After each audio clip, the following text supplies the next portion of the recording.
satu dari kelas.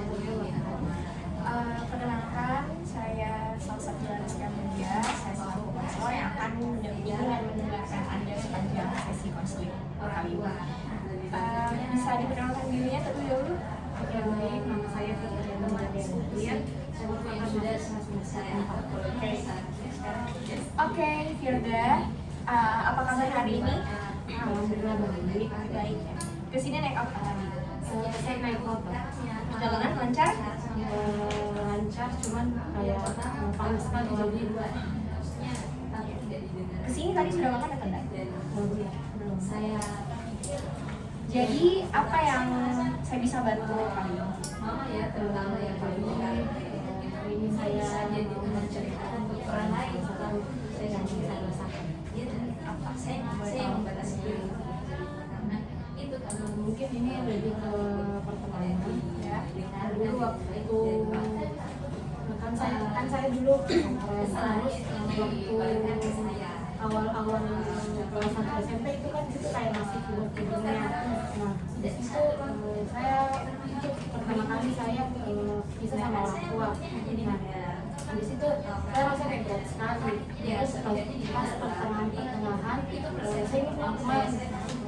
Saya ingin pertama awalnya bawa banget sama yang temanku, tapi kayak ada satu momen dimana saya ini kayak ada teman baruku di lantai 2, terus saya lebih sering sama yang di atas. Kemudian dia juga ikut, tapi kayak di sisi lain dia kayak karena adu domba saya, jadi saya itu kayak saya bilang saya jauhin ini orang. Terus pas jauhin ternyata dia ini orangnya kayak apa ya, kayak berpengaruh gitu di kamar. Jadi kayak dia tanya sama kamarku, bilang saya ini berteman sama itu. Jadi kayak ada sekitar 3 bulanan saya nggak berbicara sama teman kamarku. Jadi kayak saya berbawa sama teman yang lain di saya. Terus kayak sebenarnya di situ muka tadi orang saya, cuman kayak kalau misalnya begitu kayak dibilang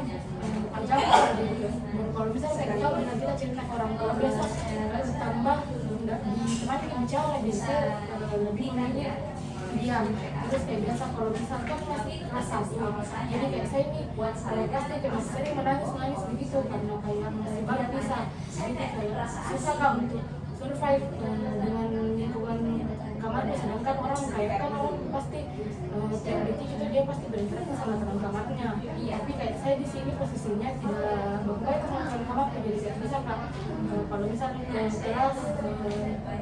bagus di kelas saya, cuman kalau kayak pulang sekolah lagi pasti kayak jadi lagi masa kan bilang bakal berinteraksi kan lagi. Jadi kalau misalnya juga kayak pergi sholat begitu pasti teman-temanku jadi dari kamar lain yang selalu ajak Kak, karena dia tahu saat itu bagaimana keadaanku. Nah terus pernah satu malam datang pembusuku, terus itu kayak berucap di sini belum Kak baik.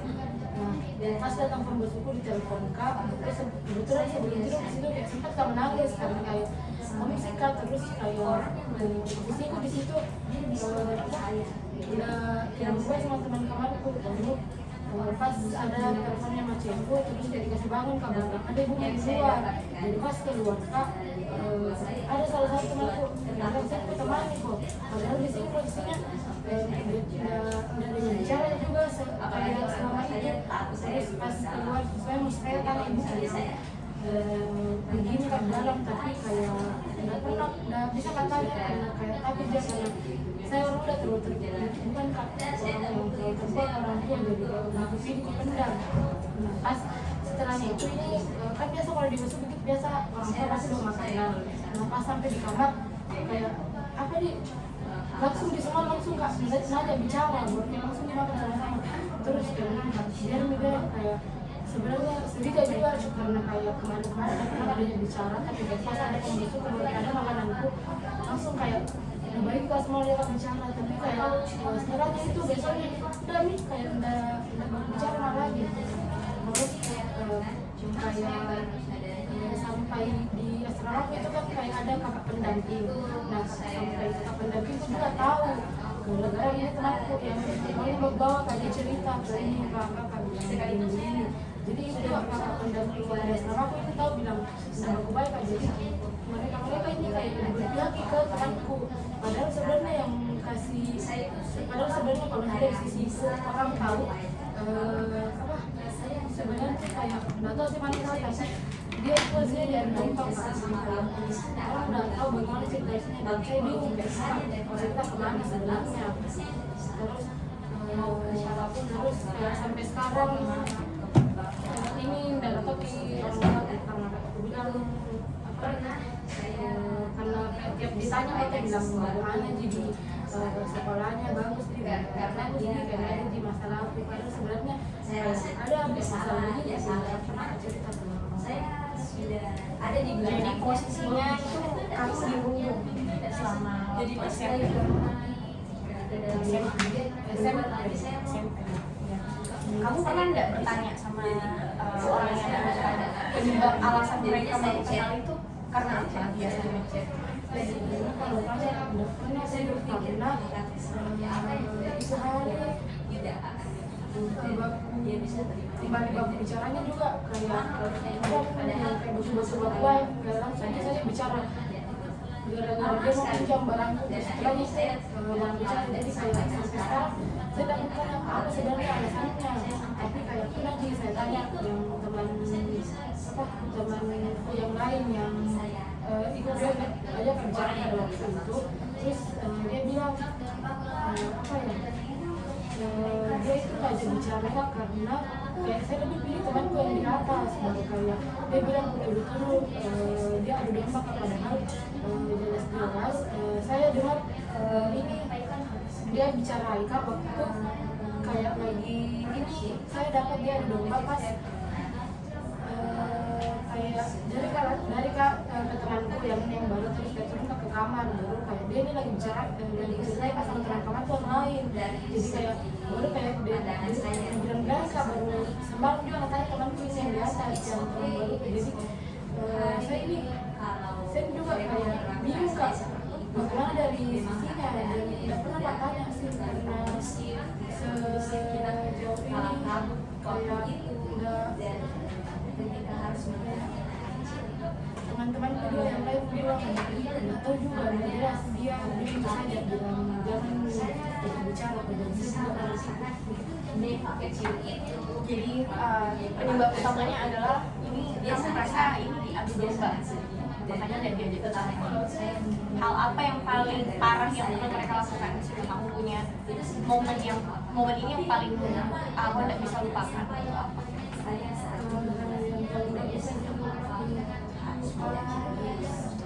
Karena pagi-pagi sudah pasti sudah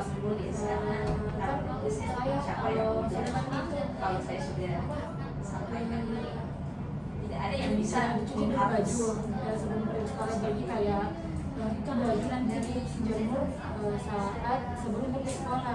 Terus itu hari saya lupa semua jadi pulang ke sekolah saya cuci jadi kayak saya cuci pagi pulang sekolah siang jam 12 mau dijemur tapi dia ceritain kan bilang dia masih tinggal bajunya sampai jam bukan gini kayak berlebihan sekali orang pas biasa juga entah pakai di mana berusaha di jemur tapi kayak dia nih dia bilang dia nggak jemur bajunya sampai berjamur jadi kayak gini temanku juga yang dengar yang temanku dari kamar lain jadi pas aku dengar kayak sedih sekali kan tapi nggak tahu kan dia cerita kemana jadi aku dan Alasan kenapa memilih untuk memendam? karena saya susah kak saya orangnya susah kak kayak usahakan langsung apa yang terasa jadi kayak lebih kayak lebih memilih untuk mendam bisa tahu kecuali kalau bisa kayak orang yang percaya kayak yang teman-teman dari kamar lain itu kan cerita dia sama dia aku dia ini yang kayak terbuka banget kak kalau kayak yang lain Jadi kamu nggak pernah berpikir untuk kayak apa sih alasan mereka sampai melakukan hal sampai seberat itu? Kayak kamu punya apa ya momen yang paling kamu ingat pada masa-masa SMP? Nggak pernah paling paling penting yang mereka harus lakukan sehingga kamu harus merasa seperti ini? Pernah jadi terus kayak saya juga dia bilang kenapa ya mereka begini, terus tapi dari yang aku coba ke temanku bilang dia ini orangnya yang temannya besar dia ini orangnya kayak suka provokator orang. Jadi kalau misal emang dia tidak kalau misal dia tidak berbicara dengan yang ini, tapi dia juga provokator saya gantinya bilang nggak usah bicara ini. Dia bilang kan mungkin dia memang begitu orangnya, karena saya juga dia pernah bermasalah sama yang teman kelasnya, baru kayak satu dia temannya kalau bicara, tapi kayak teman kelasnya juga yang lain dia ajak untuk tidak bicara ini yang dia tidak temani baik dulu. Saya pikir mungkin ada juga yang salah dari saya, tapi saya juga belum dapat kayak sampai sekarang kayak nggak tahu kenapa alasan jelasnya dia begitu. Jadi awalnya kayak yang sempat saya dengar itu dia kayak apa nih, kayak malas sih karena kayak saya sih lebih yang di atas. Nah apalagi saya dengar dia ini adu domba Kak, jadi kayak saya menjauh, jadi dia kayak tambah malas sama saya karena kayak saya lebih memilih temanku yang di atas, baru kayak saya lagi menjauh dari dia. Saya mau clarify sedikit, ini teman yang adu domba ini waktu awal-awal pas kamu masuk SMP pernah dekat? Iya, bawa sekali dulu pas awal-awal. Terus ada teman di atas, kamu memilih untuk lebih berteman sama teman di atas? Dia di atas lebih memilih sih, tapi kayak awalnya dia juga ikut berteman kan bertiga. Nah, tapi kayak semakin berlalu itu saya dengar dia belum makan sama dia orang yang satu, dia kayak tidak berbicara kan. Jadi kalau saya di sini kayak saya juga dia, jadi saya nggak usah berteman sama ini, begitu dia tujuannya.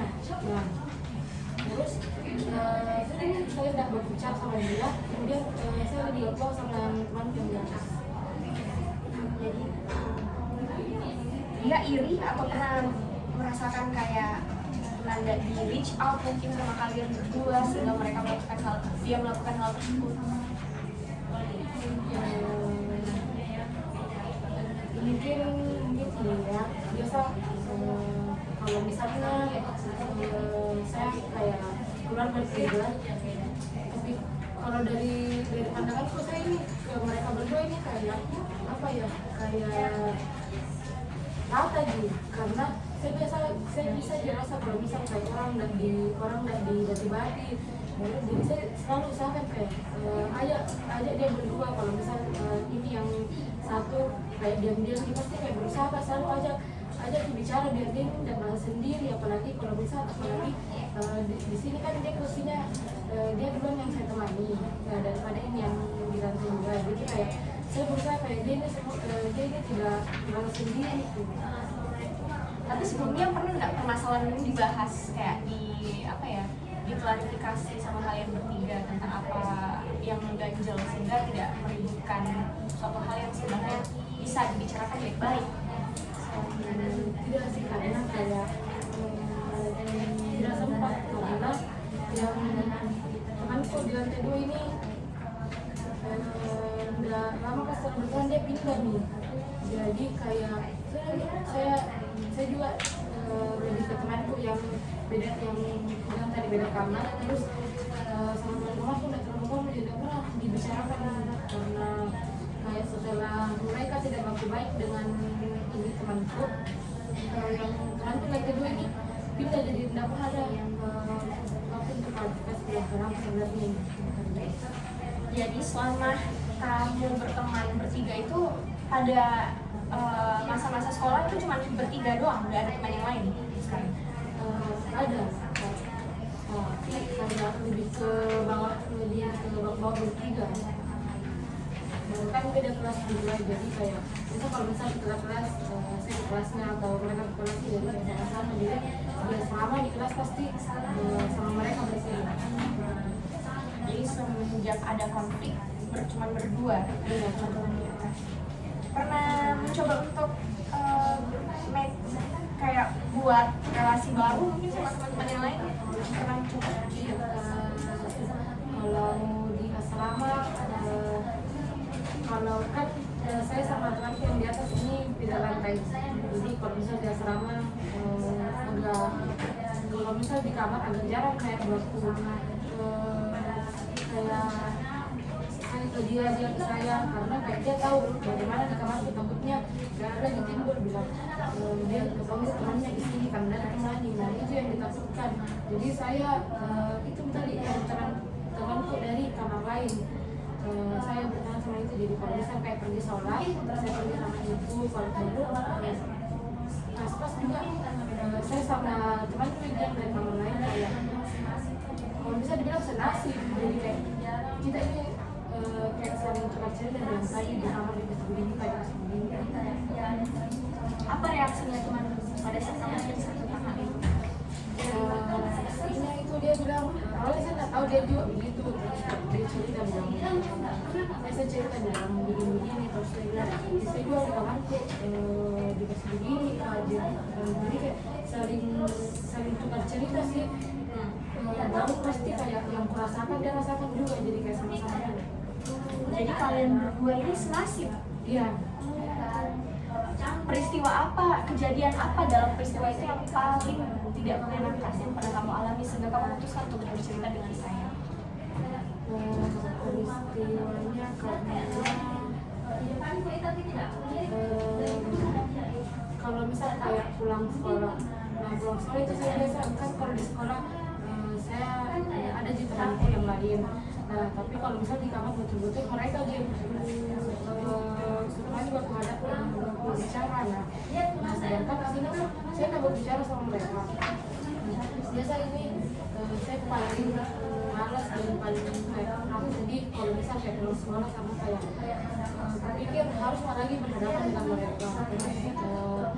Saya juga pikir kayak orang tua aku kayak kan kayak masih kelas 1, jadi kayak saya ini kayak sedih kalau kita pulang sekolah.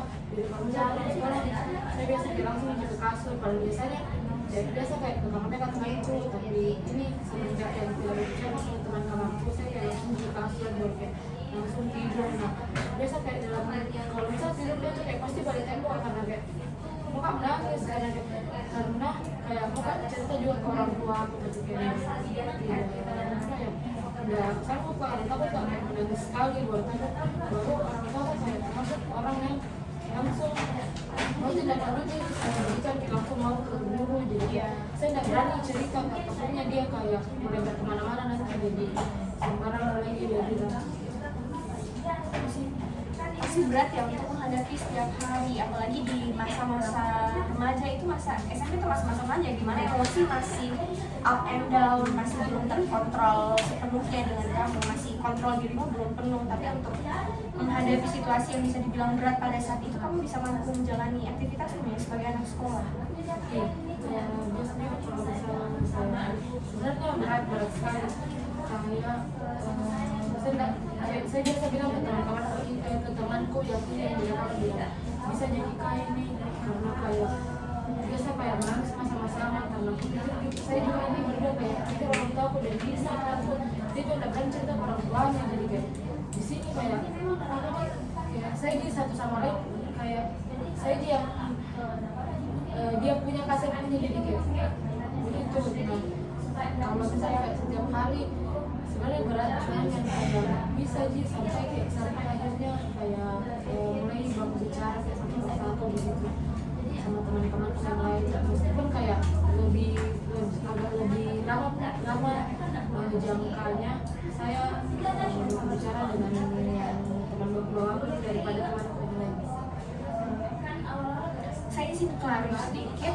Jadi teman yang di beda kamar ini bukan hampir ya, nasibnya mirip dengan kamu atas perundungan dari temanmu yang itu tadi ya? Dia beda juga sama teman-teman aku. Jadi kayak saya teman-teman itu jadi kamu punya penguat kayak alasan untuk melanjuti sekolahmu karena kamu merasa oh ada yang senasib dengan saya ternyata. Jadi kamu merasa tidak berat amat untuk menjalani hari-harimu ya. Sama kayak ada jabatan dan kebetulan kayak senasib gitu. Jadi tidak ada tindakan yang diambil sama sekali untuk mengurangi hal itu seperti pembunuhan kayak misalnya melapor ke guru mungkin atau konseling? Tidak, karena kayak seperti yang saya bilang, kalau misal kayak dilapor seperti itu masalahnya pasti kayak semakin besar dan semakin dikannya karena kayak dia bilang di pajak yang harus itu kayak dilapor-lapor, jadi kayak kita ini lebih memiliki dia menjadi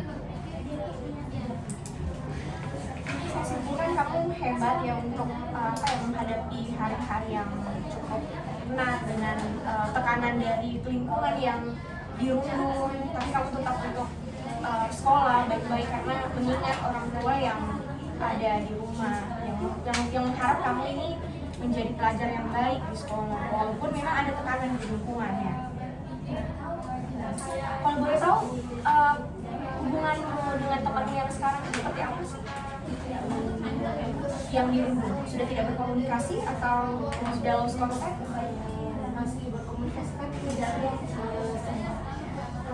sempat berbaikan karena pada saat itu kayak dia kayak lagi butuh dasarnya dia itu kayak lagi butuh barang kemudian kayak dia cari ke kamar lain terus kayak saya nih beranikan diri untuk ajak bicara kayak saya punya meskipun kayak agak takut juga saya bicara ke dia karena kayak pasti kayak langsung jadi apa ya pasti langsung bisa lihat karena kayak kan kemarin waktu kalau bilang sama dia tidak mau bicara jadi kayak saya berani untuk komunikasi terus saya punya terus kayak di situ dia balik begitu saya dia pergi ke temannya yang di depan kamarku baru kayak dia udah tadi apa dia tanyakan tapi pas ke pagi dia kayak gimana tuh bicara bilang mau beda tapi jangan jadi kayak saya punya kan jadi kayak semenjak itu kayak mulai ini baru komunikasi bersama jadi kayak sampai sekarang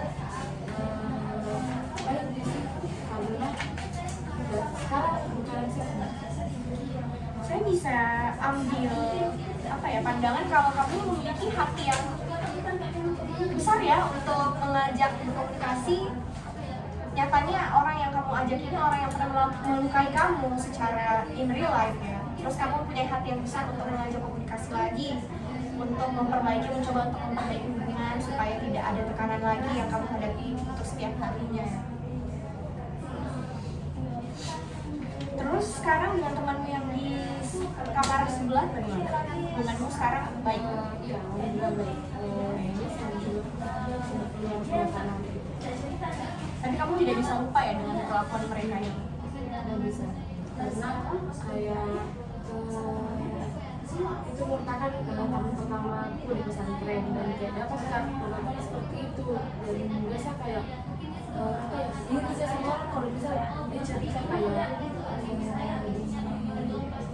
pengalaman kelas sampai SMP kayak tidak ada lama-lama begitu jadi kayak saya tidak bisa lupa dan sampai sekarang kalau misal tiap lihat kayak sebenarnya lihat fotonya atau kayak gimana pasti kayak tadi ada rasa kayak kayak kemarin tadi kan bilang dia dulu masih begini kan kayak bisa aja kayak selalu tepis gitu bilang udah sekarang baik jadi kayak bisa kan selalu kayak kita selalu tepis gitu kalau misalnya kayak ada perasaan seperti itu. Tapi kamu mencoba untuk memaafkan. Tapi yang saya mau tanyakan, apakah orang yang membunuh kamu ini pernah meminta maaf atas perilakunya yang memperlakukan kamu sewaktu SMP itu pada masa-masa sekolah? Gimana sih karena setiap aku berbicara gitu kembali seperti awal Apa yang kamu harapkan agar peristiwa itu mungkin bisa menetralisasikan perasaan kamu hingga sekarang? Ini buktinya kalau misalnya kamu meskipun kamu sudah damai, kamu belum bisa lupa dengan kelakuannya dia yang sering merundung kamu dulu waktu masa sekolah. Ini saya saya simpulkan bahwa kamu belum bisa lupa. Kira-kira apa yang kamu harapkan supaya rasa itu, peristiwa itu bisa sedikit demi sedikit kamu ikhlas untuk lupakan? Sebenarnya yang diharapkan apa ya, kayak permintaan maaf dari temanku. Cuman kalau misalnya kayak gitu sekarang kondisinya kayak tidak mungkin nih, karena kayak dia juga pasti kayak nggak tahu, kalau misalnya pasti dia ingat sih kalau misalnya pernah terjadi seperti itu. Tapi kayak menurutku kalau misalnya sampai sekarang saya masih harapkan dia minta maaf. Dia tidak bisa misalnya kayak apa ya, kondisinya kayak tidak bisa nih. Mungkin kayak dia karena sudah biarkan juga, saya biarkan terlalu itu kayak masih sering diingat, tapi kayak ikut nggak kalau untuk permintaan maaf tidak bisa. Mungkin dari awal sekolah sampai kamu lulus itu masih yang ganjel hingga saat ini? Kalau sampai lulus kayaknya ada terlalu sih. Pas kelas masuk SMA kelas 2 di situ kayak mulai merasakan kayak bukan.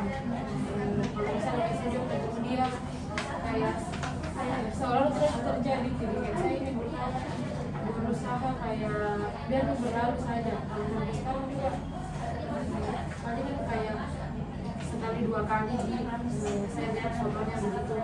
Misalnya kayak saya kembali terlihat dia pernah kasih diri surat pas sekolah, saya lebih pilih ya kayak lebih pilih historinya. Berarti belum bisa lupa. Sebelumnya pernah diceritakan sama orang terdekat kayak sahabat atau orang tua, karena mungkin mengingat ini adalah peristiwa yang sudah lewat, jadi bisa diceritakan sama orang tua tentang apa yang terjadi dulu pada masa waktu sekolah. Kalau orang tua tidak, tapi kalau teman-teman tuh waktu kelas 6 saya cerita aja, karena kayak saya rasa mereka ini kayak dekat banget yang di kayak bisa cerita kayak sebelumnya teman-teman aku waktu kelas 6 dia tahu dan saya kenal dekat gitu sama dia. Jadi tindakan kamu untuk menghadapi situasi ini di mana kamu mute Instagramnya, tapi tetap mutualan, tetap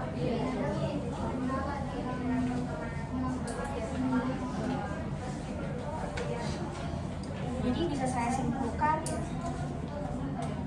di sesi konseling hari ini kamu pernah sempat dirundung SMP, di mana peristiwa itu tidak bisa kamu lupakan karena untuk melewati hari-hari itu yang melelahkan tanpa ada dukungan dari teman, support dari teman, kamu dapat tekanan juga dari teman-teman yang dimana pada saat itu kamu percaya teman itu tapi berujung dikhianati, berujung dirundung. Tapi akhirnya kamu mendapatkan teman baru yang dimana nasib kamu dengan dia itu sama. Tapi dapat saya simpulkan di sini kamu adalah orang yang besar hati karena mau memulai percakapan untuk mungkin untuk meminimalisirkan hal-hal yang jelek terjadi ke depannya, makanya kamu ngajak bicara orang yang pernah sakiti kamu. Yaitu adalah sikap yang besar hati ya, yang saya bisa katakan ke kamu. Itu tidak semua orang bisa lakukan itu sebenarnya, karena apalagi kita yang di posisi jadi korban untuk memulai berbicara, memulai memperbaiki suatu komunikasi yang sebelumnya tidak baik, itu adalah hal yang besar ini. Jadi saya sangat-sangat mengapresiasi apa yang kamu lakukan. Dan saya juga mau ngepoinnya, ini yang saya poinkan, kamu masih sanggup untuk melewati hari-hari yang dimana kamu dirundung pada saat itu adalah hal yang sebenarnya tidak bisa semua orang lewatkan ya. Di dalam tekanan yang kita dibully, tidak punya teman, tidak punya pegangan, tidak punya support system, tapi kamu tetap melewati hari-harimu jadi apa ya, jadi hari-hari yang normal, yang bahasanya sekarang act like nothing, seakan-akan tidak terjadi apa-apa, padahal dirimu tidak baik-baik saja pada saat itu. Saya bisa memvalidasi itu adalah kondisi yang sangat melelahkan, tapi tidak banyak orang yang bisa melalui itu dengan diam, dengan memendam. walaupun saya bisa bilang memendam itu suatu hal yang tidak baik ya, karena emosi itu kayak semakin kamu repress semakin bisa meledak suatu saat nanti. Meskipun kamu sudah mulai untuk memaafkan, tapi kamu belum ikhlas untuk melupakan. Saya bisa simpulkan seperti itu. Baik, mungkin ada yang ingin kamu sampaikan dulu lagi? Nggak ada, cukup. Apa yang kamu rasakan setelah kamu cerita?